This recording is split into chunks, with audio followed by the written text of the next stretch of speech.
Hello student, I am Ganesh. I welcome you to my YouTube channel, that is Advanced English Academy, and this is your personal classroom where you will get explanation of all textbooks prescribed in ICSE as well as in CBSE and all grammar solutions. So आज हम करने वाले हैं the very first poetry which is from First Flight book, class 10 CBSE board, Dust of Snow.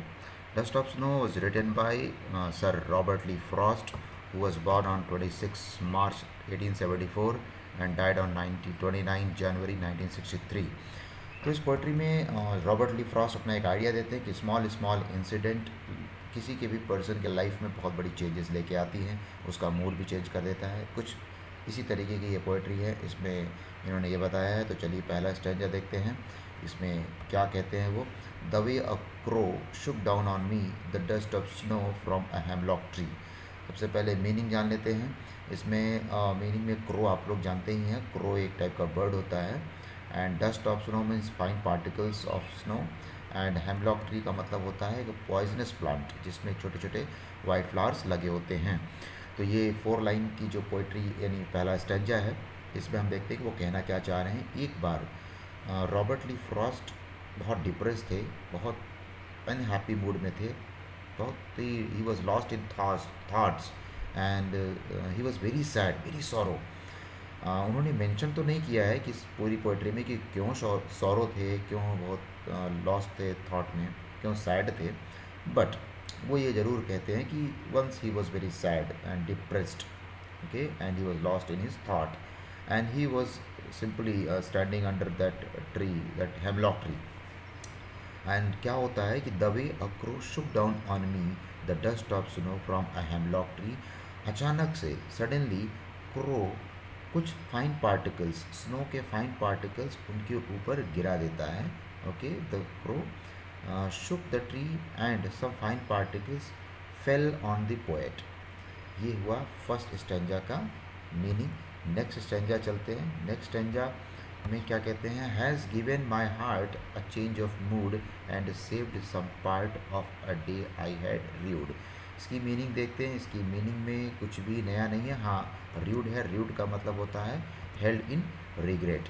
तो आइए इसका मतलब देख लेते हैं। जब वो फाइन पार्टिकल्स पोएट के ऊपर गिर जाता है, when those fine particles fell on the poet, then what happened, actually his heart a change of mood. वो has given, what given, that incident has given a change of mood to his heart.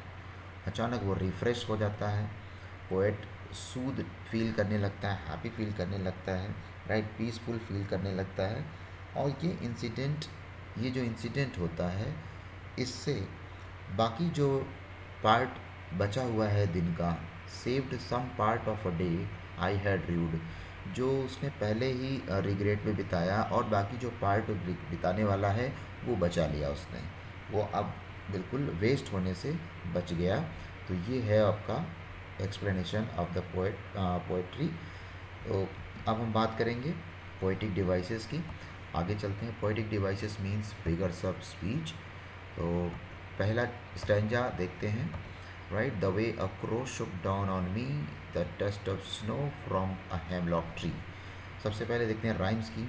अगर आप rhyme scheme कैसे होता है कि हर line के आपके last word you have to match with rhyming words, like crow with snow, crow with snow, snow with crow, so we will assign them A, and here me with the tree, that is B and B, right? So A B A B, so rhyme scheme is A B and A B, A B A B first stanza के लिए। आगे देखते हैं। इसमें assonance है। Assonance क्या होता है, whenever a vowel sound gets repeated anywhere in one sentence, that is called assonance. Vowel sound में A E I O you कोई भी साउंड हो सकता है, जैसे ओ, डाउन में ओ, ऑन में O, so that is called assonance. And dust of snow में ऑफ ओ, स्नो में O, that is assonance. From में ओ एंड हेमलॉक में O, so that is assonance. So this is assonance. Now we will talk about metaphor. Dust of snow क्या है। Dust of snow, उन्होंने dust of snow use किया है word, जो कि ये कंपेयर करता है directly to the mass of flakes, maybe flakes of snow. अब ह्यूज मास मतलब स्नो फ्लेक्स की बात कर रहा है वो, तो स्नो फ्लेक्स और फाइन पार्टिकल्स ऑफ स्नो से कंपेयर किया गया है, तो दैट इज़ कॉल्ड मेटाफर। इसके अलावा एक और इस पर पोएटिक डिवाइस है एंजैबमेंट।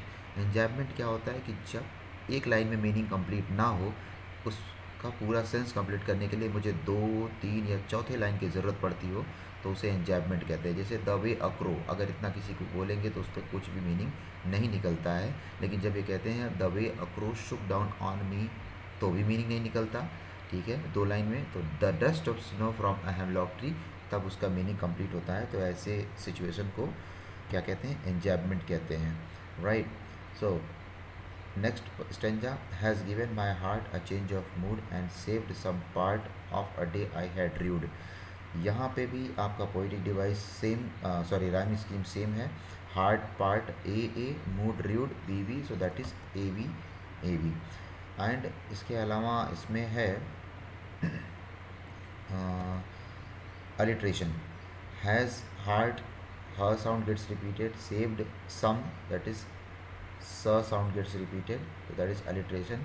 इसके बाद इसमें आता है सिनगडकी, हार्ट। हार्ट क्या है, it's a part of a body, but यहाँ हार्ट रिप्रेजेंट करता है होल पोएट को, तो that is synecdoche. Whenever a small part represents a whole, or maybe a whole represents a small part, that is called synecdoche, right। और इसमें भी enjambment है, right. इसमें भी enjambment है, किसमें, जैसे has given my heart a change of mood and saved some part, तो has given my heart a change of mood, यहाँ 2 कंप्लीट में मीनिंग कंप्लीट होता है कि something given his heart a change of mood, तो यहाँ पे भी एंजॉयमेंट है।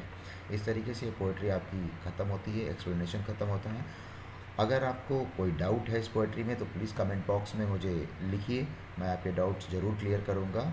एंड चैनल देखने के लिए thank you very much, and for more videos please like, share and subscribe my channel, that is Advanced English Academy. Thank you and stay happy, stay safe.